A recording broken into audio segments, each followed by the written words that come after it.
Bonjour Francis. Bonjour Mario. Alors, le prix du pétrole, on s'y attend, qui va être en forte hausse à l'ouverture des marchés aujourd'hui.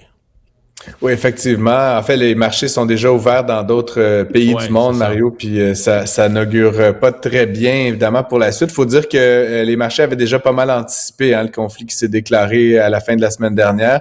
Rappelle-toi, là, à une époque, le baril de Brent, par exemple, ou de West Texas transigeait à 59 $, donc sous la barre des 60 $. On était déjà plutôt autour de 68, 69 à la fin de la semaine dernière, mais là, on a pris un autre bond d'à peu près 10 $ le baril. C'est quand même une augmentation de 25% là, en un mois et demi environ. C'est certain que tout ça va se traduire tôt ou tard par des prix plus élevés à la pompe. Ça va dépendre évidemment de la durée du conflit, Mario, mais quand les prix comme ça augmentent sur les marchés internationaux, le temps que ça fasse son chemin à travers le système de raffinerie et tout ça, qui plus est, là, c'est la fameuse essence d'été là, qui va entrer en vigueur prochainement. C'est évidemment des mélanges un peu différents qui sont un peu plus coûteux à opérer.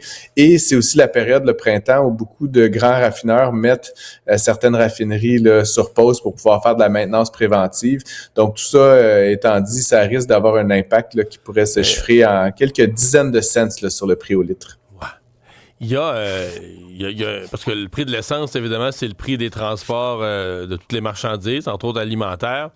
C'est pas de bon augure. M. Trump, là, dans sa lutte à l'inflation, la semaine passée, dans son discours à la nation, là, son état de l'Union, disait que le pétrole avait baissé. Il y a des endroits où il était en bas de 2 piastres le gallon. Bon, outre le mensonge, là, mais je veux dire, il était quand même sur cette préoccupation-là du prix de l'essence.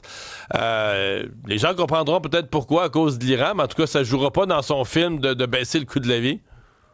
Non, il reste 245 jours avant les élections de mi-mandat, Mario. Donc, je ne sais pas si M. Trump fait des genres de grands savants calculs. Là, on sait que certains réfèrent souvent au fait qu'il joue là, un genre de jeu d'échecs en 4 dimensions qui est inaccessible là, pour nous, simples mortels. Mais entre toi et moi, Mario, si vraiment le prix de l'essence augmente, comme certains l'envisagent, de 25 à 50 cents du gallon, là, donc 10 à 12 cents du litre, ça aura un impact. Puis je veux dire, 30 jours avant l'élection, il sera trop tard pour dire, vous voyez, ça baisse. Là. Je veux dire, c'est cet été là, que plusieurs électeurs, je crois, vont prendre leur décision en vue des élections de mi-mandat.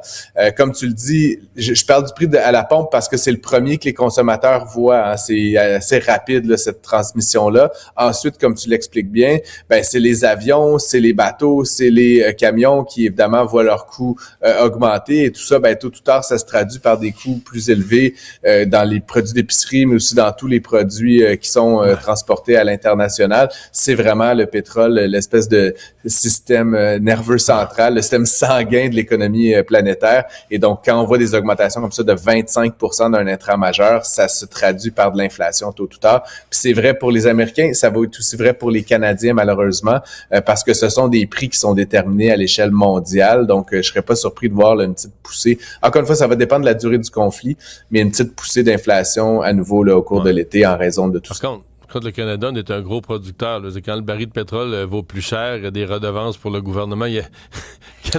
Canada n'est pas juste perdant là-dedans. Là. On collecte de l'autre côté. Hey, Francis, est-ce que les jeunes Québécois sont plus susceptibles de se faire arnaquer par ce qu'on appelle des mirages financiers?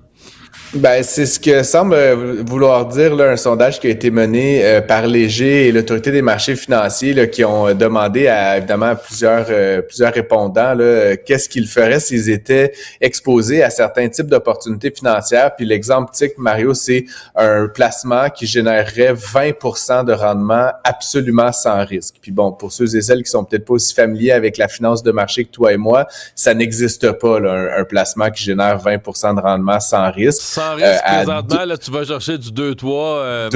J'allais dire 2,5, 3, là, tu sais, un certificat de placement garanti adossé à une grande banque à charte, là, ça, c'est un placement qu'on peut dire sans risque. Donc, c'est 3%. 20%, c'est invraisemblable. Et donc, ce que le sondage révèle, en fait, Mario, c'est que les jeunes sont parmi sont ceux qui sont les plus susceptibles de tomber dans le panneau, donc d'adhérer à un placement comme celui-là dans une proportion de 22%.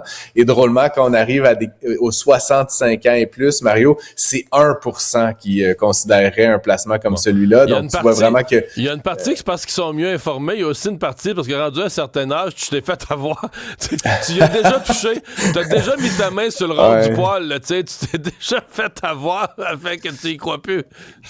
Peut-être qu'il y a un peu d'expérience et d'apprentissage, mais chose certaine, je pense que ce que l'AMF et Léger essaient de nous communiquer, c'est que c'est important. Et à la limite, même quand on est jeune, à la limite, même surtout quand on est jeune, de faire preuve d'une certaine prudence. Et du moins, l'idée, c'est pas de pas prendre de risques, c'est pas de faire ce qu'on veut avec son argent, mais quand on vous fait miroiter quelque chose comme ça, c'est clairement qu'il y a quelque chose qu'il y a une anguille sous roche.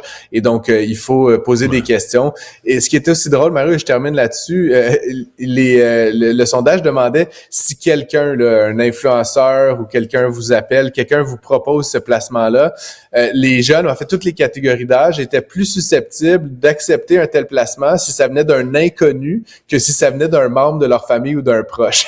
Je sais pas quoi faire de ça. Mais on dirait que quand c'est mon oncle Jean-Guy qui nous propose un rendement sans risque à 20%, on se méfie beaucoup plus que quand ça vient de l'Internet. J'aurais tendance à penser que c'est au moins aussi risqué, voire un petit peu plus quand ça vient d'un inconnu. Mais toutes choses étant égales par ailleurs, c'est à bien réfléchir et je vous invite évidemment à lire cette étude très intéressante de l'Autorité des marchés financiers. Merci Francis, à demain.